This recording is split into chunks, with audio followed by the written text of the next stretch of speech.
Hola, de nuevo vamos a seguir con el tema 3, que será el tema destinado a la durabilidad.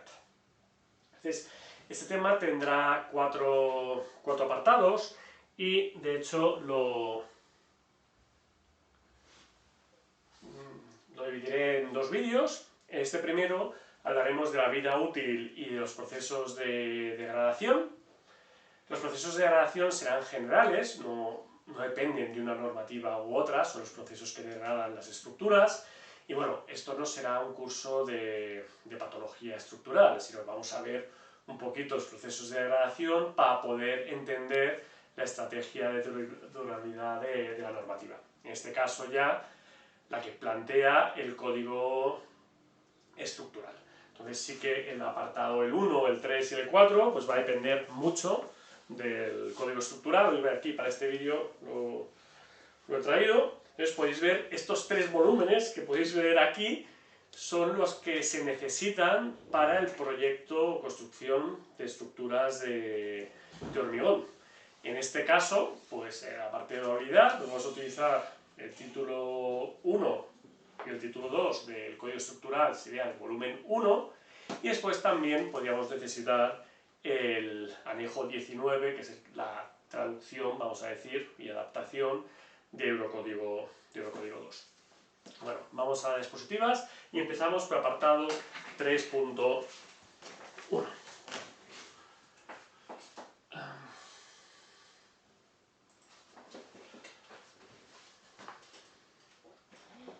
Bueno, pues yendo a la vida útil, es muy importante tener claro que las estructuras de hormigón deberán satisfacer los requisitos de seguridad y funcionalidad durante la totalidad de su vida útil. Entonces la propiedad es la que corresponde fijar la vida útil nominal de la estructura antes de iniciarse el proyecto. Bueno, en general, en el anejo 18, que es la de bases de proyecto del código estructural, viene la vida útil nominal, que es la misma que teníamos anteriormente para las normativas anteriores. Entonces, básicamente, para estructuras de edificación y otras estructuras comunes, estamos hablando de 50 años. 50 años sería el valor de referencia. Para estructuras agrícolas, por ejemplo, pues va a ser una vida útil nominal más corta, entre 15 y 30 años se propone, pero para estructuras de edificios monumentales, puentes y otras estructuras de ingeniería civil se va a una vida útil nominal de 100 años. Partes reemplazables, como por ejemplo vigas carril o aparatos de apoyo, pues pueden tener una vida útil nominal más corta.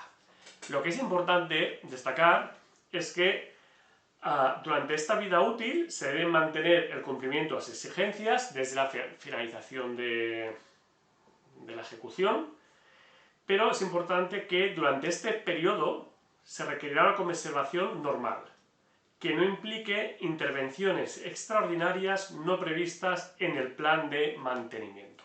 Esto lo podemos leer textualmente en la sección 5.1.1 del título 1, y por lo tanto significa que la estructura va a tener un plan de mantenimiento y que para llegar a la vida útil nominal de 50 años será necesario ejecutar las operaciones del plan de mantenimiento, que serán ordinarias, ¿de acuerdo? No grandes intervenciones de tipo extraordinario, pero sí que va a ser necesario mantener la estructura y va a ser necesario tener un plan de mantenimiento. Esta figura, que viene en el código estructural, en los comentarios, en el título 1, en el artículo 24.1, más viene muy comentada, no sale en la publicación del BOE, del código estructural. Es importante aprender a moverse y luego a ver diferencias que los comentarios están pues en este caso, en este PDF, o documento PDF, o el documento en papel, y es mucho más rico los comentarios a veces que el articulado en sí mismo, con lo cual solo la versión del BOE, especialmente para los primeros títulos queda un poquito corta y va muy bien tener la versión con comentarios. Entonces, esta figura nos da, aparte, el tiempo, y aquí tenemos la prestación, que podría ser la resistencia. La resistencia frente a acciones como pueden ser cargas o frente a acciones ambientales, ¿de acuerdo? Esto sería la resistencia y esto de aquí sería la solicitación. Y también la solicitación, entendiendo que pueden ser las cargas y pueden ser también las agresiones ambientales. Entonces, a medida, aquí acabamos la ejecución, a medida que pasa el tiempo, pues las solicitaciones van aumentando por varios motivos, ¿de acuerdo? Porque el pico máximo de carga va a aumentar, el periodo de retorno del máximo viento, de la máxima nevada, pues cuanto más tiempo pase, pues más probable que se haya producido una carga mayor, pero además también porque la agresividad ambiental puede ir creciendo. Y a la vez la prestación, entendida como resistencia, como prestación más general, también con el tiempo pues va disminuyendo. Entonces, si entendemos que la vida útil pues es de su PL, este valor de aquí, en principio se va a proyectar la estructura de forma que la solicitación sea menor que la resistencia hasta una determinada vida útil. Podría pasar que la agresividad no fuera la que hubiésemos contemplado en el proyecto, que por lo tanto la solicitación fuese mucho más rápido también por tener en cuenta la agresividad ambiental. Eso se produjera la degradación de la estructura. Además, la estructura a nivel de prestaciones, fíjense que va bajando primero suavemente y luego en un punto de inflexión en el cual se acelera, porque los procesos, por ejemplo, de corrosión, pues llega un momento que aumentan exponencialmente, sobre todo, por ejemplo, si salta el recubrimiento, y podríamos llegar a una vida útil más corta de lo estipulado en proyecto, lo cual evidentemente sería un caso que no queremos que ocurra. Pero bueno, en caso de que siga en principio la idea plan original, vamos a decir, pues podríamos llegar a la vida útil de la estructura. Pero bueno, gracias a llevar a cabo operaciones de mantenimiento, por ejemplo, podemos frenar esta pérdida de prestaciones, por ejemplo, pérdida de resistencia, pues a través de, si estamos hablando de un pilar de sótano, por ejemplo, que tiene problemas de corrosión por el agua capilar que sube del terreno a nivel de las cimentaciones, pues bueno, saneando esta armadura y volviendo a proteger, podemos frenar esta degradación y impedir que se acelere, como se ve aquí, la degradación y seguir un poquito alargando la vida útil, porque a la vez, si hemos hecho la operación de mantenimiento y hemos protegido más la armadura, más la estructura, pues la evolución de las solicitaciones será mejorada y podremos ir a una vida útil más larga. Podrían ser operaciones, por ejemplo, de mantenimiento o podría llevarse a cabo una rehabilitación. Como pueden ver aquí, a un tiempo mayor que la vida útil prevista. Eso sería dentro de la vida útil prevista, la operación de mantenimiento. Aquí ya en una época superior a la vida útil prevista se puede llevar a cabo una rehabilitación estructural y incrementar, por ejemplo, la prestación, incrementar la resistencia, ya sea la resistencia frente a cargas o la resistencia frente a cloruros, por ejemplo, ¿de acuerdo? Con determinados productos de protección. Y del mismo modo podemos bajar las cargas en una rehabilitación, pues porque, por ejemplo, en un puente que se rebaje el firme o porque se protege mejor la estructura y por lo tanto la solicitación de agresión ambiental baja. Y eso nos permitiría pues, llegar a una vida útil, por ejemplo aquí volver a cortarse, a una vida útil mayor que la prevista, una vida útil prolongada. Esta gráfica creo que define muy bien lo que serían las operaciones de mantenimiento, las operaciones que serían, por ejemplo, aquí, las operaciones de rehabilitación y cómo estas afectan a la vida útil de una estructura. Llegará un momento pues, que si salimos de una vida inicial útil de 50 años, podemos alargarla, 100 años, 120 años, claro, tampoco podemos decir ahora mismo que podemos llegar a vidas útiles de 150 o 200 años. Probablemente llegará un momento en que el coste de intentar alargar la vida en servicio de la estructura sea mayor que la de construcción o demolición, pero de momento no lo sabemos. Y la mejor forma de impactar positivamente, tener un impacto positivo en el medio ambiente, es intentar alargar al máximo la vida útil de las estructuras. ¿Y por qué esta vida útil no puede ser infinita? Porque tenemos diferentes procesos de degradación. Estas degradaciones, bueno, pues se afectan a su durabilidad y algunos procesos, algunos tipos de ataque van a afectar a las armaduras y otros al hormigón endurecido, o algunos a ambos. Por ejemplo, si vamos a la armadura, un proceso químico sería la carbonatación. Realmente la carbonatación es un fenómeno, lo veremos un poquito más adelante, que afecta al hormigón, pero que va a conllevar la corrosión de la armadura, porque se va a despasivar.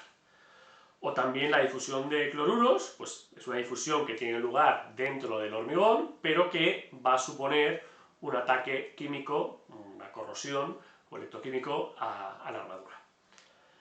Luego otros procesos podrían ser la corrosión bajo tensión, para armaduras que están fuertemente solicitadas. Normalmente estamos hablando de hormigón pretensado, para armadura de acero de pretensar, que va a estar sometida a tensiones muy elevadas, 1200, 1300 megapascales cuando los tensamos, o incluso valores más elevados, pues la corrosión bajo tensión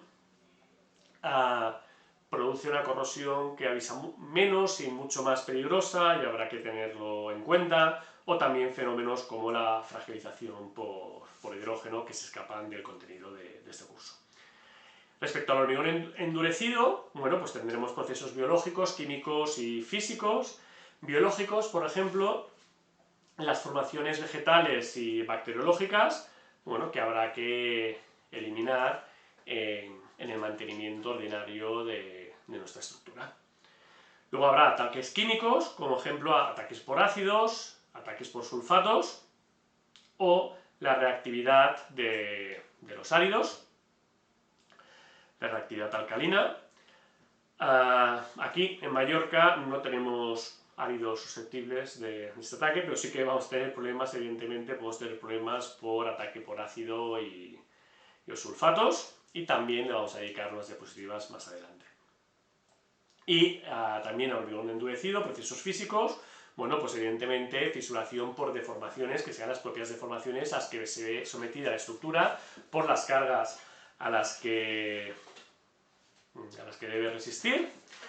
Luego fisuración por otro tipo de fenómenos físicos, por ejemplo, pues cambios de temperatura estacionales para producir dilataciones y contracciones, y esto puede producir fisuración. Heladas, también lo vemos un poquito más adelante, y erosión, normalmente pues en pavimentos lo vemos erosión mecánica, también podremos ver un poquito más adelante cavitación. Entonces, debido a todos estos procesos de degradación, pues la vida útil de la estructura la vamos a tener que acotar. Para empezar hablando de fisuración, utilizaré la guía de durabilidad de estructuras de hormigón, que se tradujo en España. Es un libro bastante antiguo, ya de hecho ya no está muy disponible, se puede encontrar pero en bibliotecas o incluso el Colegio del Camino si no lo tiene en venta. Hay guías más actualizadas, pero bueno, la durabilidad de estructuras de hormigón, los principios básicos que los que enseñamos en los que tratamos de comunicar en esta asignatura, son básicamente permanecer inalterables, ¿de acuerdo? Sí que aumenta el conocimiento que se tiene de ellos a nivel más avanzado. Bueno, pues a nivel de fisuración, Vamos a distinguir en fisuras que se producen después del endurecimiento o antes del endurecimiento. Antes del endurecimiento puede ser debido a heladas tempranas que habrá que evitar, habrá que proteger el hormigón en caso de tener que hormigonar ante riesgo de heladas. Luego podemos tener fisuras de origen plástico, por retracción plástico o asentamiento plástico. Serán las primeras fisuras que se producen después de hormigonar y que veremos bastante bien en este fisura. Por ejemplo, las fisuras de asentamiento, en este mapa, también de este mapa de fisuras de esta guía. Las fisuras por asentamiento plástico, que son las primeras que surgen a la hora prácticamente, al poco tiempo de haber hormigonado, serían las fisuras que vemos aquí, las fisuras A, las fisuras B, serían esta de aquí, por ejemplo, o sobre la parte superior de los pilares, o la fisura C, ¿de acuerdo? Estas de aquí serían en un cambio de espesor. La fisura A sería pues, en un espesor elevado de hormigonado, o las B sobre todo se producen en la zona superior de los pilares.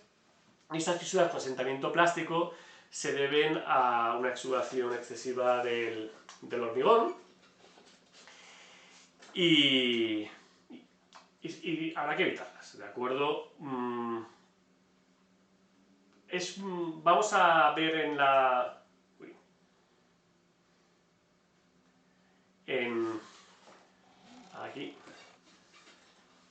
pizarra a qué se deben este tipo de fisuras. Por ejemplo, la fisura B, que sale aquí arriba del pilar. Y, bueno, si vemos, aquí tendríamos el pilar. La sección transversal del pilar pues sería más o menos la parte superior del pilar. Esta sería la sección transversal. Dentro tendríamos, pues evidentemente, unas armaduras, que serían unas armaduras longitudinales, y también unos cercos.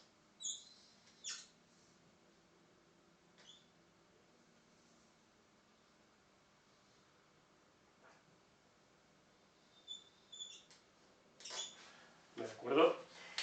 Entonces, estas fisuras de asentamiento plástico se pueden encontrar en un pilar después de hormigonar, y se debe a que por un exceso de exudación el agua del pilar tiende a subir hacia arriba al haber hormigonado, que la dosificación no fuera del todo correcto, no se ha curado todo lo que no se ha, vibrado el hormigón, todo lo que se debía haber vibrado. Entonces, al generar unas fisuras que nosotros veremos por aquí arriba, normalmente en forma de un poco de arco, marcando los cercos, y para entenderlas hay que ver las armaduras, ¿de acuerdo? Por ejemplo, aquí, si vemos una sección del pilar, veríamos aquí la armadura longitudinal, aquí un cerco que viene por aquí. Entonces lo que sucede es que el hormigón tiende a ir para abajo, sobre todo el árido pesado, el agua tiende a subir, pero aquí nos encontramos en que una vez que el hormigón ha cogido un poquito de resistencia, esto quiere seguir asentando, va bajando, el hormigón de arriba no puede bajar porque se encuentra la rama horizontal del cerco y se abre, más o menos por aquí, una fisura, que serían estas fisuras que hemos dibujado aquí arriba, o se ven aquí. Son fisuras de asentamiento plástico. También son típicas en elementos, por ejemplo, tipo zapatas de grandes cantos, una zapata de 2 metros de canto, por ejemplo, son frecuentes, ya que la armadura del paramento superior, el hormigón tiende a sentar, hay una exudación del agua, sube hacia arriba, deja la superficie de un hormigón que no va a ser tan resistente, pero además se abre la fisura marcando la armadura. ¿De acuerdo? Entonces volvemos a la diapositiva. Estas fisuras de asentamiento plástico son las que hemos visto aquí, A, B y C. También, si aquí bajan a la siguiente diapositiva, pueden ver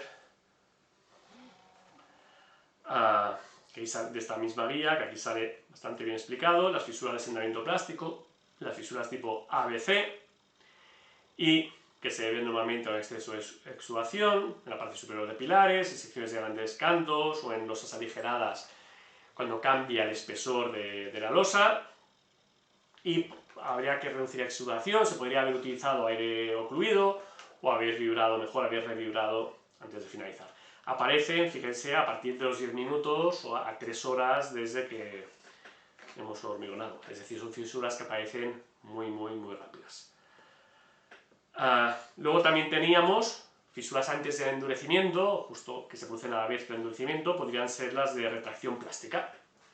Las fisuras de retracción plástica son las que aquí veríamos como las fisuras D, pueden ver aquí, o las fisuras E, aquí, estas son aquí un poquito aleatorias, o las fisuras F sobre armadura.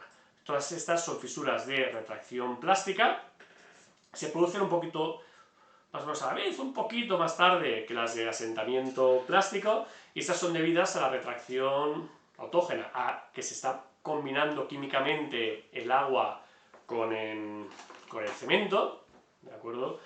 Y en esta reacción, las moléculas que se forman combinadas ocupan menos que las moléculas sin combinar, y por lo tanto hay una pérdida de volumen que en el caso de mezclas con excesivos finos, ya sea por cemento o finos que vengan de los áridos, excesivo contenido de cemento, excesivo contenido de agua, pues pueden ser fisuras pues, que nos puedan producir problemas de largo plazo y de durabilidad. Estos serían las D, la E, la F. Estoy hablando de las fisuras de retracción plástica ahora, y por ejemplo pueden ver aquí en esta diapositiva, retracción plástica, fisuras D, E y F, son diferentes, la diagonal, la más o menos aleatoria y sobre armadura, y se debería haber mejorado curado a primeras horas, ¿de acuerdo? Aparte de haber vigilado que la mezcla, la dosificación del hormigón hubiese sido adecuada. También fisuras antes de endurecimiento pueden ser debidas a movimientos durante la ejecución, ya sean movimientos del encofrado, esto se debería evitar, ¿de acuerdo? O movimientos de la subbase al hacer un pavimento. Bueno, estos movimientos durante ejecución pues probablemente se deberían haber evitado, al igual que las heladas tempranas, con una correcta ejecución. Y también se pueden prever las fisuras de origen plástico. Una vez que el hormigón ha endurecido, también, según esta clasificación, tenemos diferentes tipos de fisuras. Las estructurales serían pues, a las que se va a ver sometida nuestra estructura, porque está sometida a momentos flectores, a cortantes, a todo lo que veremos durante el curso, a unas cargas que van a ser normales y otras cargas pueden ser accidentales, ¿de acuerdo? Además tenemos fluencia, que va a ser un incremento de formaciones a largo plazo en el hormigón, que se va produciendo poco a poco, como veremos en el tema 4 dedicado a materiales, y entonces irán apareciendo fisuras pues también poco a poco en el tiempo, fisuras de origen estructural. También podemos tener fisuras térmicas, ya sean por ciclos de hielo o deshielo, en zonas donde se producen heladas, pues claro, el agua al expandirse, como también veremos en una diapositiva más adelante, pues pueden producir fisuraciones. También tenemos variaciones estacionales de temperatura, la dilatación y la contracción en verano y después en invierno, pues que va a producir fisuras de estado de origen térmicos.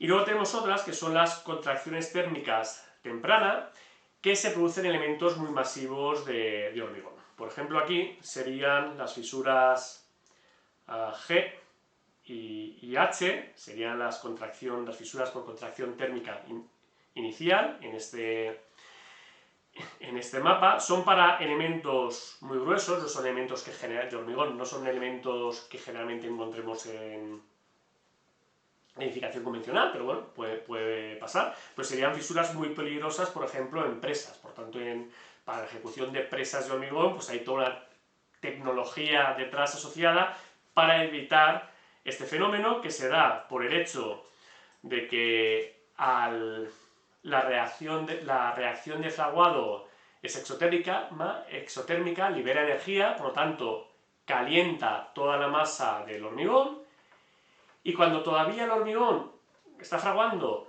empieza a bajar el ritmo del proceso químico y empieza a enfriarse, pero todavía no ha endurecido del todo, pues se contrae porque baja la temperatura, y al contraerse, si la resistencia a tracción es todavía baja, pueden aparecer fisuras. Entonces, en sitios muy masivos de hormigón, pues tal vez haya que enfriar algunos componentes para evitar el calentamiento o incluso enfriar el elemento hormigonar, ¿de acuerdo? No son las fisuras que en principio de edificación nos preocupen demasiado.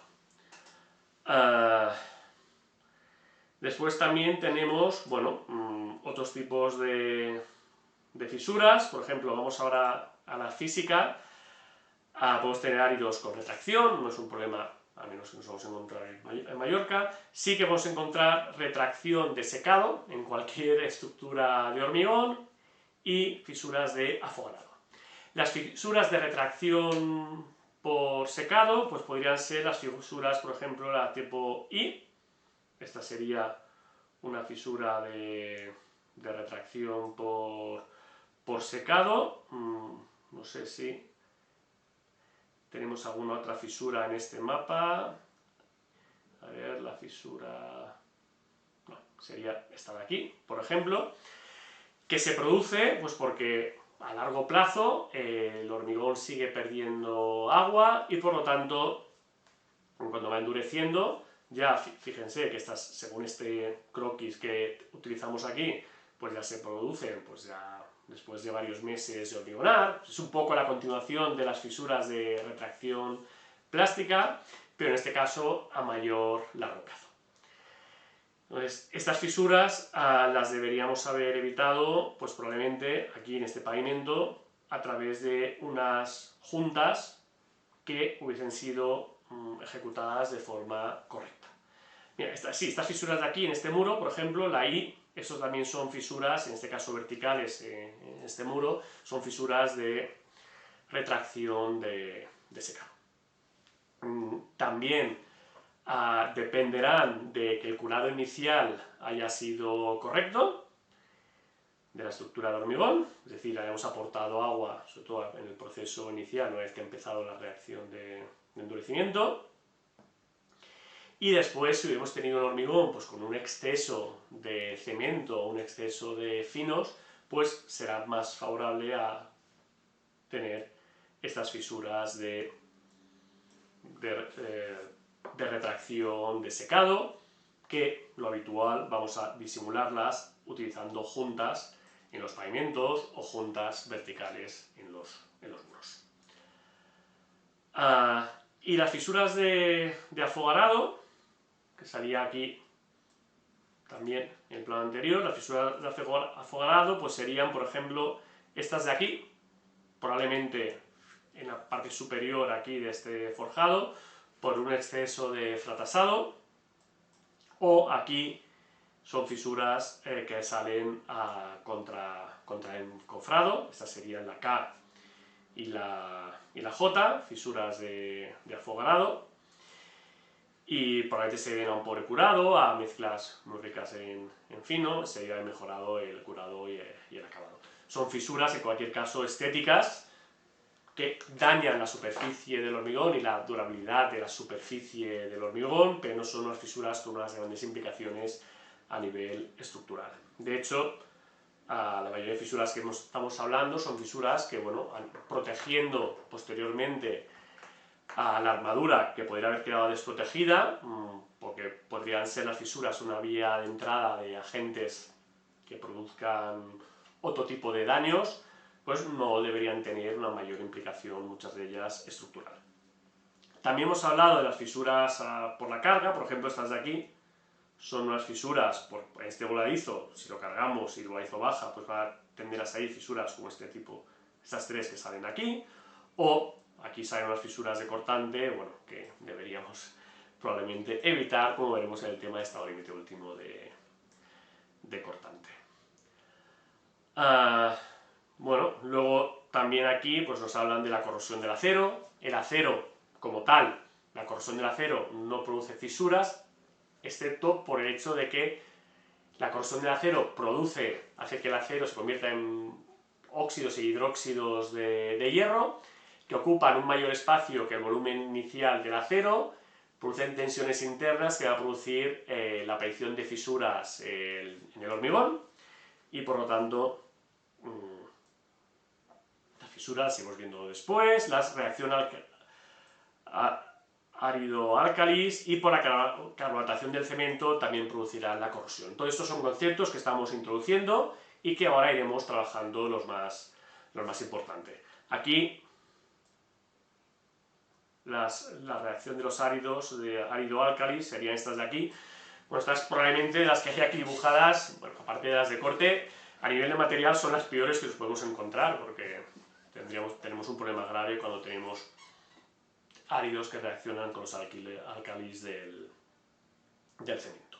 Entonces, bueno, aquí tenéis la explicación también de este mapa de fisuras, por si queréis detener el vídeo en cualquier momento y mirarlas con más calma, son las que he ido comentando en voz alta.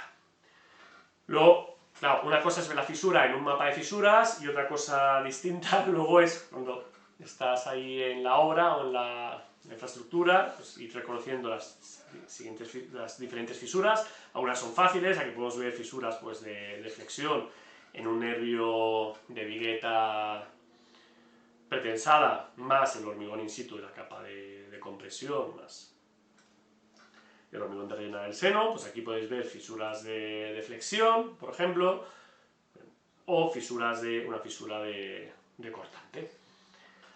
Aquí podéis ver otra fisura, en este caso son las fisuras de retracción plástica, serían equivalente a estas fisuras E que hemos visto aquí, fisuras de retracción plástica que están marcadas aquí en rojo para señalarla bien.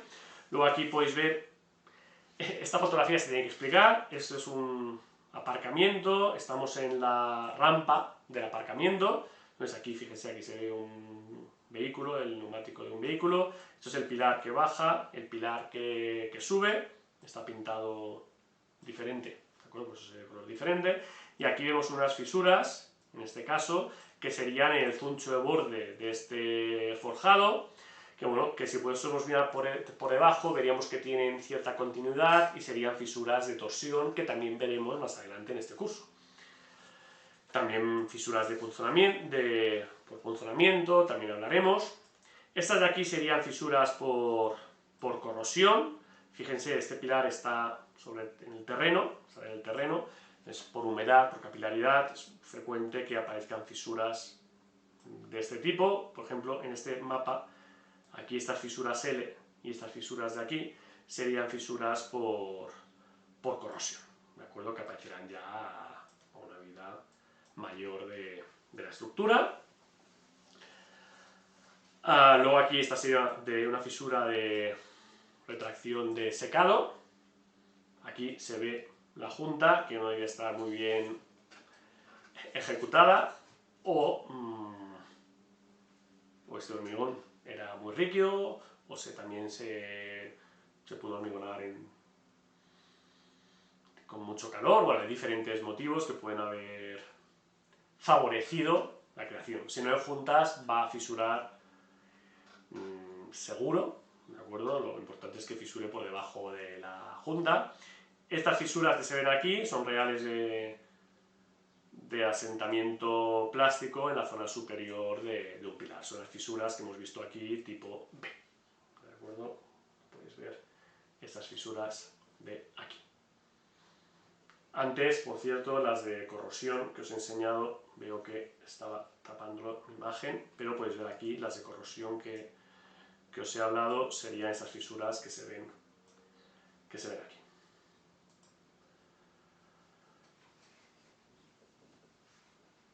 Bueno, también aquí veo que estaba tapando, perdonad, la fisura de la tracción. Es complicado estar dando la clase, realizando el vídeo al mismo tiempo, pero bueno, poco a poco a lo largo del curso aprenderé y no os taparé nada cuando os lo esté enseñando.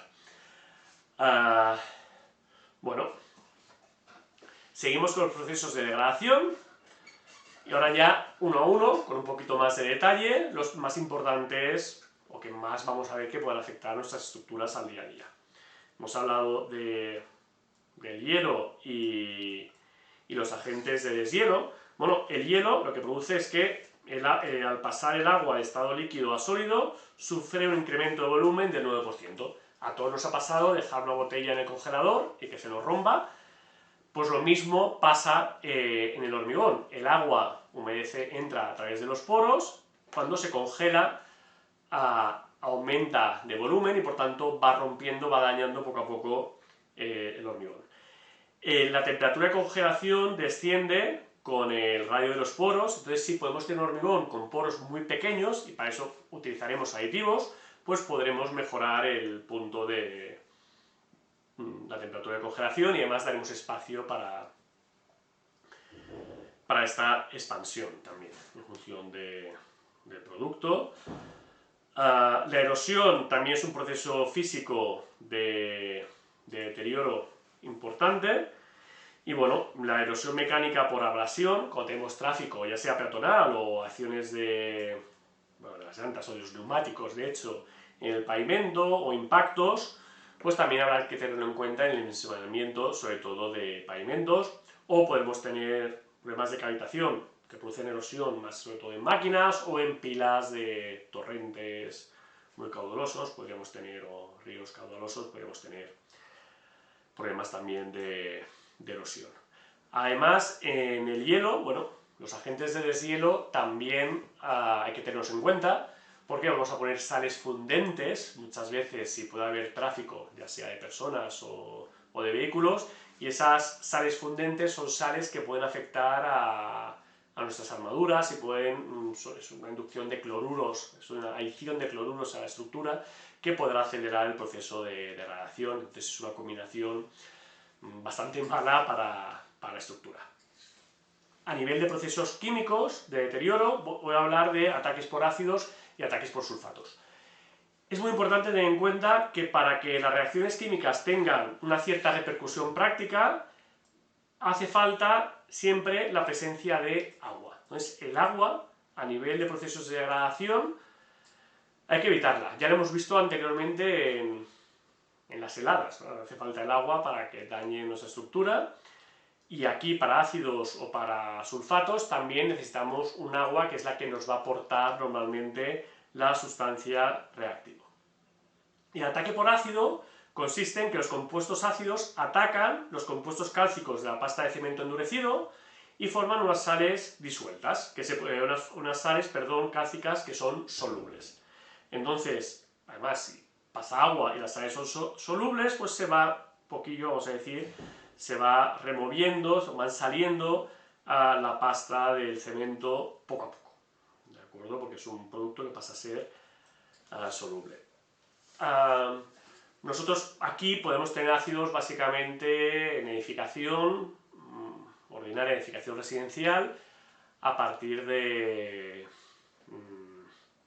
terreno. ¿De acuerdo? En zonas muy industriales pues hubo problemas de lluvia ácida, que hoy en día ya casi todas las industrias tienen filtros para impedir que sustancias tan ácidas pues vayan a la atmósfera en grandes cantidades. Pero luego en edificación, por ejemplo, industrial o edificación agraria, pues los purines en las granjas pues puede producir un problema de ataques por ácidos, o evidentemente en plantas de depuración o otras plantas que hayan procesos químicos.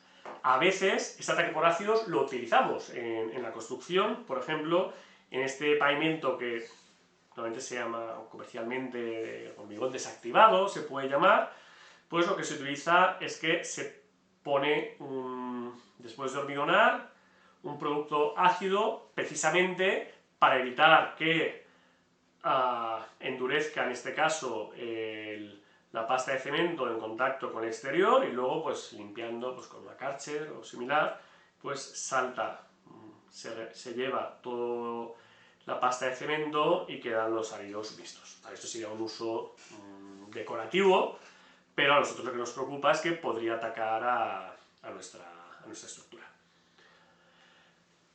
Es muy distinto el ataque por sulfatos. El ataque por sulfatos produce el desprendimiento de cascotes de hormigón, ya que en este caso los sulfatos reaccionan con la portlandita del cemento endurecido, produciéndose un compuesto de mayor volumen que se llama ecligita. Entonces, al ir formándose productos de mayor volumen dentro del hormigón, se van produciendo primero microfisuras, luego ya fisuras, y pueden caer, pues aquí, si se han ido uniendo todas estas fisuras, pues puede caer directamente un cascote de hormigón. Entonces los sulfatos los podemos encontrar en el agua de mar, por ejemplo. El agua de mar tiene una concentración no demasiado elevada, pero tiene una concentración de sulfatos. Los podemos encontrar en el terreno, igual que los ácidos, en terrenos desíferos, por ejemplo. Y aquí en Mallorca, por poner un ejemplo, pues el túnel de un conocido ferrocarril, pues bueno, parece ser que tiene problemas de ataque por sulfatos, y bueno, una vez que se produce, pues es difícil, habrá que acabar sustituyendo el hormigón. Inicialmente se podría haber utilizado un cemento resistente a los sulfatos, que en asignaturas de materiales, sin lugar a duda, os han hablado, o si no, os hablarán a lo largo del curso. Pero, en todo caso, el proceso de degradación por excelencia va a ser la corrosión de las armaduras. La corrosión de las armaduras es un proceso electroquímico que necesita que haya un ánodo y un cátodo, ¿de acuerdo? Siempre va a haber un ánodo y un cátodo. El ánodo va a ser el hierro, que va a liberar electrones, ¿de acuerdo? Y va a quedar cargado positivo y va a liberar unos electrones negativos.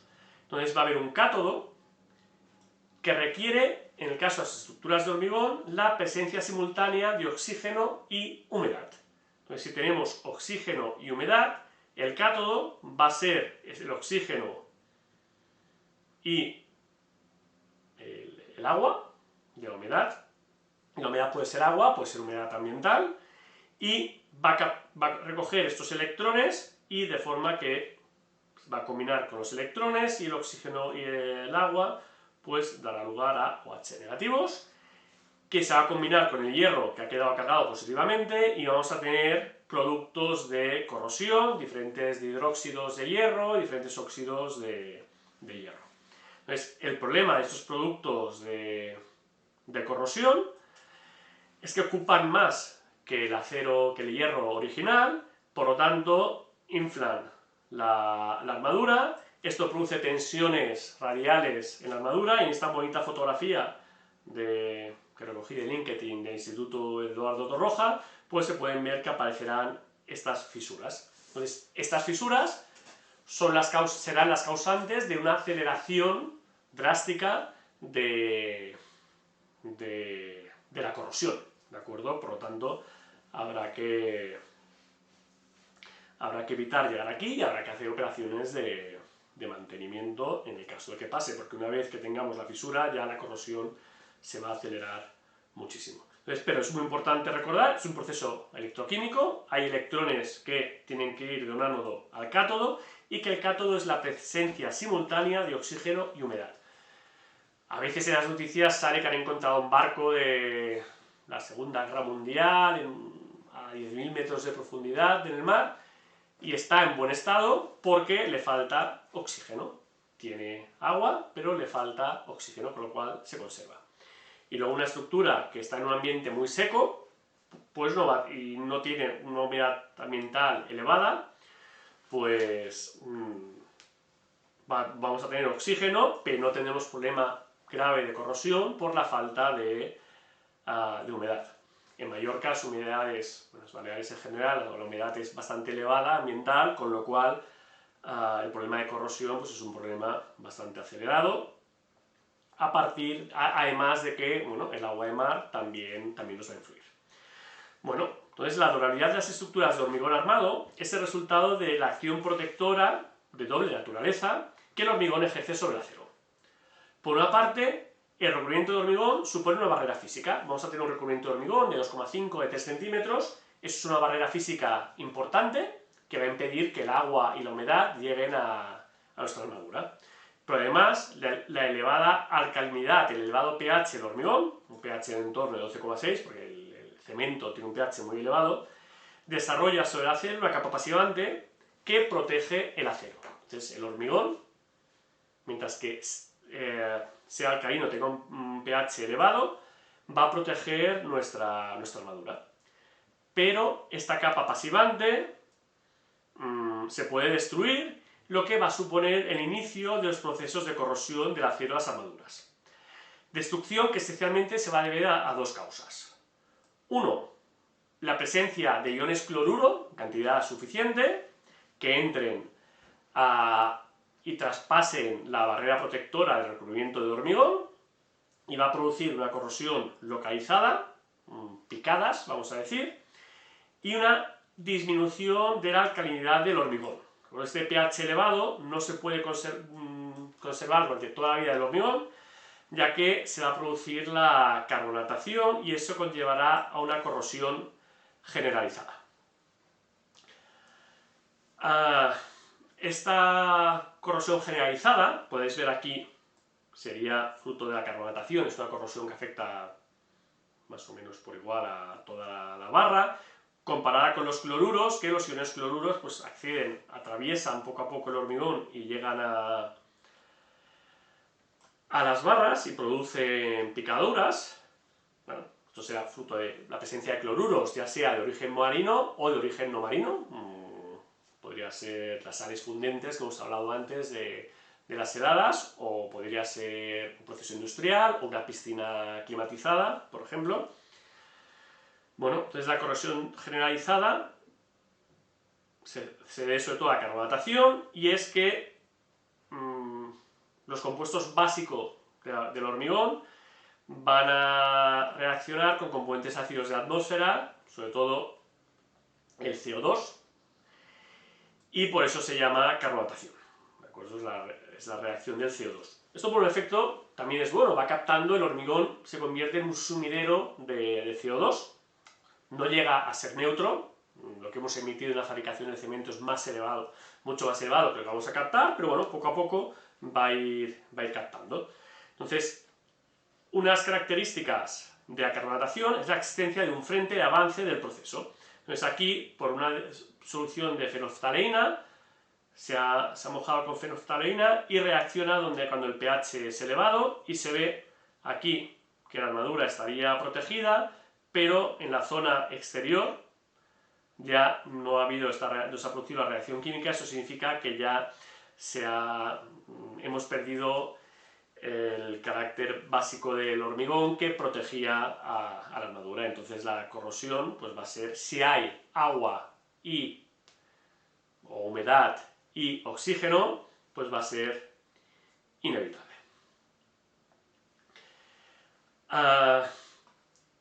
Bueno, como os he dicho, la base es pasiva, el acero, se inicia la corrosión, pero la velocidad de deterioro solo es significativa si hay una oferta suficiente de oxígeno y un nivel mínimo de humedad, ¿de acuerdo? Porque es el ánodo que necesitamos el cátodo que necesitamos en nuestra reacción, ¿de acuerdo? El ánodo es el hierro y el cátodo es el oxígeno y la humedad.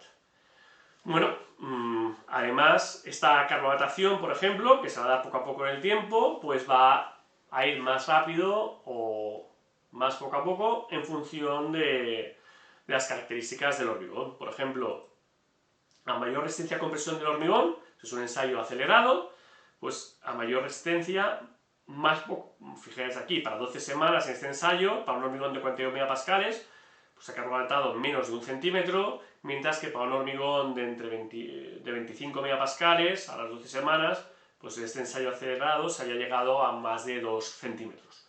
A mayor resistencia a compresión del hormigón, más poco a poco avanza a la carbonatación. De hecho, esto se debe al contenido de cemento. Como podéis ver aquí, a mayor contenido de cemento, también más poco a poco avanza la capa carbonatada, pero también a mayor contenido de cemento podemos tener más problemas de retracción inicial y por lo tanto de aparición de fisuras por otros motivos, con lo cual hay que conseguir un equilibrio. Con la humedad relativa del aire, el grado de carbonatación aumenta y, por ejemplo, para humedades de en torno del 60%, pues se consigue la máxima velocidad, que es una humedad habitual que tenemos sin lugar a dudas aquí en Mallorca. Y luego la relación agua-cemento también es un parámetro importante. A menor relación agua-cemento, más poco a poco avanza la capa carbonatada. A mayor relaciones agua-cemento, estas aquí ya estarían fuera de la normativa, como vemos en el apartado 3.3, la capa carbonatada aumentaría muy rápida. Bueno, entonces lo que os he comentado de nidificación, pues normalmente lo que veremos serían como se ve aquí, aunque está pintado, podemos ver la aparición de unas fisuras, y en el libro de mantenimiento de la estructura nos deberán decir que si surgen estas fisuras habrá que repicar, y vemos que la herradura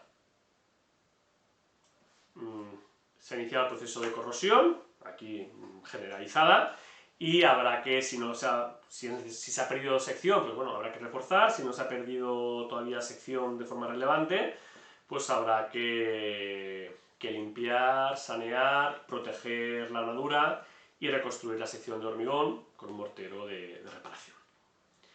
Y hasta aquí el apartado 3.2 y 3.1 del tema de durabilidad.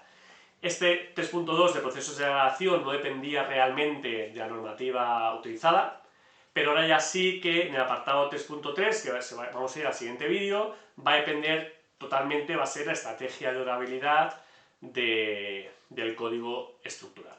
Muchas gracias por vuestra atención.